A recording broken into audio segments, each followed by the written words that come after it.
비만에 대해서 살펴보겠습니다. 비만의 원인은 크게 두 가지로 본다고 했죠. 하나는 영양 과잉 섭취나 운동 부족이고 또 하나는 병적인 비만입니다.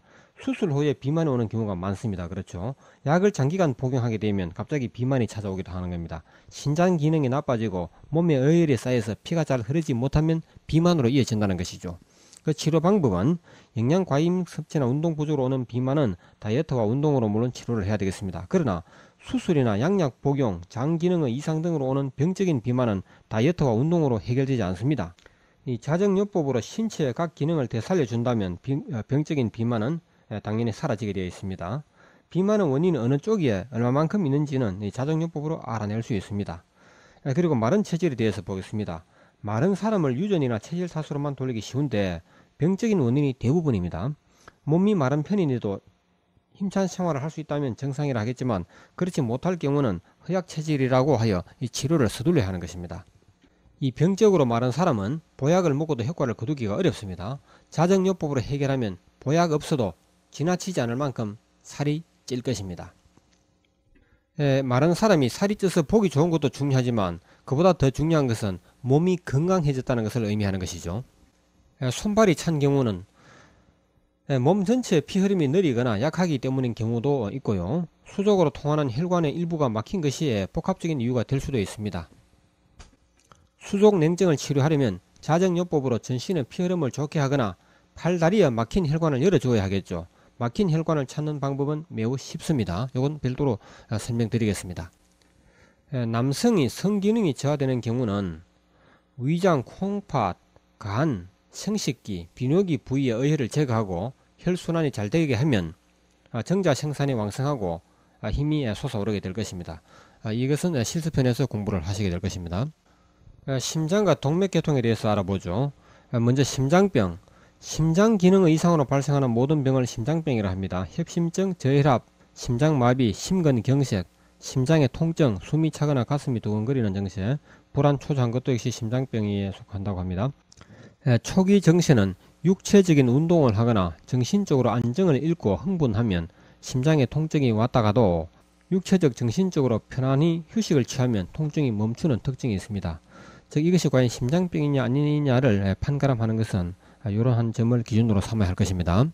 심장이 위치한 왼쪽 가슴에 통증이 있다고 하여 반드시 그것이 심장병으로 봐서는 안 된다는 것이죠. 육체적인 운동을 하여 심장이 심하게 움직일 때는 통증이 있다가도 휴식을 취하면 통증이 사라진다면 이런 것은 심장병으로 보면 거의 틀림없을 것입니다. 엄격한 의미에서 심장병을 치료하는 약은 이 세상 어디에도 없다. 약이 있다면 그것은 신경안정제 뿐입니다. 사람이 흥분할 때 심장이 위험하기 때문이다. 그렇죠. 위험하기 때문에 신경을 안정시키는 신경안정제가 심장병 환자가 먹는 약이라는 것이죠. 현대의학은 망가진 관상동맥을 이식 수술하거나 풍선 확장 수술하거나 용수철 확장법 등으로 생명을 잠시 연장해주는 역할만 할 뿐이다. 꺼져가는 심장을 되살리지는 못합니다. 자, 이 같은 심장병을 자정요법으로는 어떻게 치료하겠습니까? 심장과 그 주변에 어혈을 제거하여 피를 잘 흐르게 하면 모든 심장병은 사라집니다. 약이 무슨 소용이겠습니까? 약을 가지고서는 치료도 못할 뿐만 아니라 또 다른 병만 유발한다는 것이죠. 고혈압에 대해서 보겠습니다. 동맥은 머리를 비롯하여 주요한 장기, 그러니까 위장, 신장, 간장입니다. 그리고 팔, 다리에 분포된 수많은 모세혈관으로 연결된다. 동맥은 결국은 모세혈관과 연결되게 되어 있다는 것이죠. 이 모세혈관들은 많은 부분이 찌꺼기로 막히면 동맥의 피흐름이 어렵게 됩니다. 모세혈관에서 피가 흐르지 못하면 동맥에서도 피가 흐를 수가 없을 수밖에 없죠. 특히 신장의 비중이 크다는 것입니다. 신장 쪽으로 많은 피가 흘러가기 때문에 이 신장의 모세혈관에 막히게 되면 고혈압에 많은 영향을 미치게 되는 것입니다. 그 상태에서 심장은 계속 피를 뿜어내니 동맥은 물론 동맥에 연결된 모세혈관까지 압력이 높아지는 것이다. 그리하여 혈관의 어느 부분이 특히 머리의 모세혈관이 터지게 되면 매우 위험하죠. 그래서 고혈압 환자는 머리의 모세혈관이 터질 위험이 아주 높습니다. 그래서 고혈압 환자는 위험하다는 것이죠. 특히 고혈압 환자가 추운 날에 외출하면 피가 식어서 굳어지므로 혈압은 더욱더 높아지게 되어서 더욱더 위험하다는 것입니다. 이 고무 호스를 통하여 수돗물이 흘러가고 있는데 그 호스를 발로 밟으면 어떻게 되겠습니까? 발로 밟으면 수돗물이 흐르지 못하여 압력이 형성되죠. 그 압력으로 고무 호스가 아마 터지려고 할 것입니다. 고혈압도 그와 같은 원리라는 것입니다. 자, 고혈압을 자정요법으로 치유하려면 어떻게 할까요? 신체 중요한 부분 몇 군데의 모세혈관의 찌꺼기를 제거하면 해결됩니다. 가벼운 정시라면 우선 신장의 의혈만 제거해도 즉시 치유될 수도 있습니다. 고혈압은 신체의 모든 모세혈관의 피흐름과 연관이 있는데 그 중에서 중요한 부분 몇 군데만 자정요법으로 혈순환이 잘 되게 하면 해결되는 경우가 아주 많습니다. 현대의학은 절대로 고혈압을 치료할 수 없습니다. 침술이나 보약으로도 안 됩니다. 자정요법은 고혈압 치료하는 것을 식은 죽먹기로 봅니다.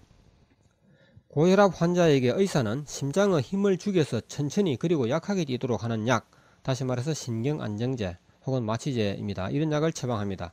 심한 운동도 못하게 하고 음식도 조심하게 하고 추운 날에는 외출도 못하게 하고, 이 같은 고혈압 약을 먹으면 지금 당장은 편한 것 같지만 시간이 지날수록 모세혈관은 더욱 막히고 고혈압은 더욱 악화되어 결국에는 약을 중단하게 되면 죽을지도 모르게 됩니다.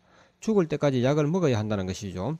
고혈압이 오래되면 중풍, 당뇨 등의 갖가지 무서운 합병증이 오는 것도 이 때문입니다. 4월 16일 대구 시민회관에서 대한순환기학회는 심장건강이라는 제목으로 5시간 동안 고혈압, 동맥경화, 협심증, 심근경색, 심장마비의 돌연사에 대하여 약 500명을 앉혀놓고 내분의 의학박사가 교대로 설명을 했습니다. 저도 그곳에 참석을 했다는 말이죠. 인상적인 내용은 고혈압 환자가 약을 먹기 시작하면 중도에 끊지 말고 계속 먹어야 하는가 라는 질문에 대하여 그렇다고 대답했습니다. 그 이유는 이 고혈압은 매우 위험한 병이기 때문이며 남은 여생을 위하여 그럴 가치가 있기 때문이라고 설명했습니다. 약을 복용하면 성기능이 저하되느냐라는 질문에 대해서도 그렇다고 대답했습니다. 고혈압 약을 복용하면 성기능이 저하되느냐, 그렇다고 대답했다는 말이죠. 하지만 그것은 비아그라와 같은 이런 약물로 조절하여 보충하면 된다라는 대답을 했고, 그 같은 대답을 글자로 새겨서 대형 스크린에 올려놓기도 했습니다. 이 고혈압 약을 복용하면 성기능이 저하된다는 것은 무엇을 뜻합니까? 그 같은 약이 몸에 매우 해롭다는 것을 뜻하는 말이죠. 자, 그 같은 고혈압 약을 끊지 말고 평생 동안 먹어야 한다는 것입니다. 참으로 안타까운 일이죠. 저혈압과 협심증, 심장마비에 대해서 말씀드립니다. 심장의 근육에도 피가 잘 돌아야 산소와 영양을 공급받을 수 있고 그래야 힘차게 심장이 일을 할 수 있는 것입니다. 그런데 심장의 모세혈관이 찌꺼기로 막혀서 심장 그 자체에 피가 잘 돌지 못하니 심장에 힘이 없어서 피를 제대로 뿜어내지 못하여 피의 압력이 낮아진 증세가 저혈압입니다. 그 힘이 멈추면 바로 심장마비가 되는 것입니다. 심장의 힘이 약한 것이 저혈압이고 심장의 힘이 너무 약해져서 결국 멈춰버린다면 그것이 심장마비라는 것이죠. 그렇다면 저혈압 등의 심장병을 깨끗이 치료하는 방법이 뭔지 말할 필요가 없겠죠. 심장의 모세혈관을 청소하여 심장의 기능을 살리는 방법은 자정요법밖에는 없습니다. 평소에 심장이 자정요법으로 잘 정비되어 있다면 저혈압은 물론 심장마비도 올 수가 없겠죠. 이 협심증이라는 것은 심장이 좁아졌다는 뜻이 아니고 심장의 관상동맥이 좁아졌다는 뜻입니다. 심장이 일을 할 수 있도록 심장 그 자체에 피를 공급하는 것이 관상동맥인데 이 관상동맥이 좁아져 버린다면 심장이 힘을 발휘할 수가 없는 것입니다. 그런데 관상동맥이 좁아진 이유가 무엇이냐 하는 것이 중요한 문제인데 이 현대학은 그렇게 보지 않고 무조건 좁아진 관상동맥을 넓히기만 하면 될 것이라고 생각하는 것입니다. 그거는 완전한 생각이 못 된다는 것이죠. 관상동맥이 좁아진 근본 이유는 심장의 모세혈관이 많이 막혔기 때문입니다. 이것은 마치 신체의 주요 장기나 신체의 모세혈관이 많이 막혀버리면 동맥경화증이 오는 것과 같은 것입니다. 심장 그 자체에 의혈이 쌓이면 어떻게 되겠습니까? 주먹만한 심장이 하루에 10여만 번을 펌프질하여 약 7,000리터, 즉 7톤의 피를 뿜어냅니다. 이렇게 막대한 에너지를 필요로 하므로 심장 스스로도 많은 피를 공급받아야 하는데 유감스럽게도 몸 관리를 잘못하거나 나이가 들면서 심장의 모세혈관도 찌꺼기로 점점 막힘으로써 심장의 힘이 약해지거나 기능을 상실하게 되는 것입니다. 이로 인하여 발생하는 병이 바로 저혈압, 협심증, 관상동맥 경화증, 심장통증, 심근경색, 심장마비가 되는 것입니다. 자, 이 같은 병들은 심장 자체의 의혈을 제거해버리면 다 해결되는 문제라는 것이죠. 그리고 심장 그 자체에는 의혈이 없고 건강한 데 비해서 심장이 아닌 다른 곳에 신체 다른 부분에 많은 의혈이 있다면 어떤 결과가 나오겠습니까? 심장을 제외한 신체, 즉 신장이나 위장, 간, 두뇌의 모세혈관이 의혈로 막히면 어떤 현상이 일어날까 하는 문제입니다. 다시 말해서 심장은 건강한데 심장이 아닌 다른 신체의 다른 부분이 건강하지 못할 때 일어나는 현상은 무엇이냐 하는 것이죠. 심장은 건강하여 피를 힘차게 보내주는데 다른 장기들은 신체의 다른 부분들은 그 피를 통과시키지 못한다고 가정해보죠. 피를 통과시키지 못하는 모세혈관은 오랜 시간이 지나면서 점점 상하기 시작합니다. 모세혈관이 많이 막힐수록 혈압은 더욱 높아지고 상한 모세혈관은 터지기 쉽습니다. 이 상태를 고혈압이라고 하는 것이죠. 이때 가장 위험한 곳이 머리의 모세혈관입니다.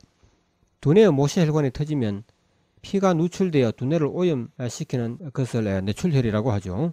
3일쯤 지나면 흘러나온 피가 굳어버려서 영원히 회복이 어렵습니다. 반신불수, 사지마비, 언어장애 혹은 사망, 이 같은 결과가 올 수도 있습니다. 뇌출혈은 3일이 지나기 전에 자정요법으로 치료하면 95% 정상으로 되돌릴 수 있고 3일이 지났다 할지라도 자정요법으로 큰 효과를 볼 수가 있습니다. 지금까지 말씀드렸던 것을 한 번 더 정리하면요. 심장 그 자체에는 피가 잘 도는데 심장 외부, 다시 말해서 몸 전체적으로 피가 돌지 않을 경우는 고혈압이라는 것이 나타나게 되죠. 그 반대로 몸 전체는 피가 잘 도는데 심장 그 자체에 피가 돌지 못하여 심장이 재구시를 못하는 것은 이것은 바로 이 저혈압 또는 심장병이 되는 것입니다. 그렇게 말씀드리면 요약된 것이죠. 혈액순환에 대한 현대의학과 자정요법의 차이를 보겠습니다. 현대의학은요, 모세혈관이 막힌 것은 무시하고 눈에 보이는 굵은 동맥혈관이 막힌 것만 가지고 논하고 있습니다. 이에 비해서 자정요법은 동맥혈관은 무시해버립니다. 머리카락보다 100배, 1000배 더 가늘어서 눈에도 안 보이는 모세혈관이 막힌 것을 논하는 것이죠. 모든 원인은 모세혈관이 막힌 것이 원인이다 이 말이죠. 그러나 현대학은 그렇게 말하지 않고 굵은 동맥이 있죠. 굵은 혈관이 막힌 것을 가지고 수술한다느니 온갖 그런 처방을 하고 있죠. 동맥경화증이라든지 관상동맥 이식수술 같은 그런 용어를 들어도 알 수 있죠. 모세혈관이 막힌 것은 현대의학의 검진 방법으로는 발견되지 않는다. 피검사를 해도 MRI를 촬영해도 나타나지 않는다. 오직 자정요법으로만 볼 수 있다. 현대의학은 막힌 모세혈관을 해결할 방법이 없다. 따라서 암이나 당뇨 등의 불치병을 근본적으로 예방하지도 못한다. 현대의학의 첨단 장비를 이용해도 막힌 모세혈관을 다스리지 못한다. 자정요법만이 간단한 해결책이라는 것입니다. 모세혈관이 막힌 것은 첨단 과학이나 장비로 찾는 것이 아니고 자연의 이치와 진리의 시각으로만 발견할 수 있는 것입니다. 모세혈관이 먼저 막힌 다음에 굵은 동맥혈관이 막히는 것입니다. 모세혈관이 먼저 막히지 아니하면 동맥혈관이 막힐 이유가 절대로 없습니다. 물이 흐르는 이치와 마찬가지입니다. 하수도는 막힐지라도 넓은 강물이 먼저 막히는 법은 없습니다. 막힌 모세혈관을 열지 아니하면 동맥도 열리지 아니합니다. 모세혈관만 열어주면 동맥은 저절로 열린다는 것이죠. 그리고 동맥이라고 하는 그 혈관 그 자체에도 수많은 모세혈관이 있죠. 그 모세혈관이 막히게 되면 결국은 동맥도 병이 오게 되는 것입니다. 그래서 모세혈관의 중요성을 100번 강조해도 지나치지 않습니다. 다음은 중풍과 고혈압의 관계를 보겠습니다. 중풍도 의혈 때문이고 고혈압도 의혈 때문입니다. 고혈압은 심장에서 뿜어내는 피의 압력이 지나치게 높은 것이고 이로 인하여 두뇌에 경색된 모세혈관이 터지면 바로 뇌출혈이 되는 것입니다. 그것이 중풍이라는 것이죠. 고혈압이 오는 대표적인 이유는 신장을 비롯한 신체의 주요 모세혈관이 의혈로 막히면 동맥을 통과한 피가 잘 흐르지 못하기 때문에 혈관의 압력이 높아진 것이다. 수돗물이 흐르는 고무호스를 밟아서 물 흐름을 방해하면 수압이 높아져서 고무호스가 터지려고 하듯이 혈관이 막히면 혈관이 터지려고 하는 것은 당연하겠죠. 두뇌의 모세혈관이 터지는 것이 바로 뇌출혈이며 이로 인하여 반신불수나 불구조가 되는 것이 중풍입니다. 게다가 신체의 주요 모세혈관이 의혈로 막히면 피가 잘 흐르지 못하여 신체의 체세포에 영양과 산소의 공급이 잘 안됩니다. 심한 운동을 하면 심장 박동이 매우 빨라지고 피를 뿜는 힘이 더욱 강해진다.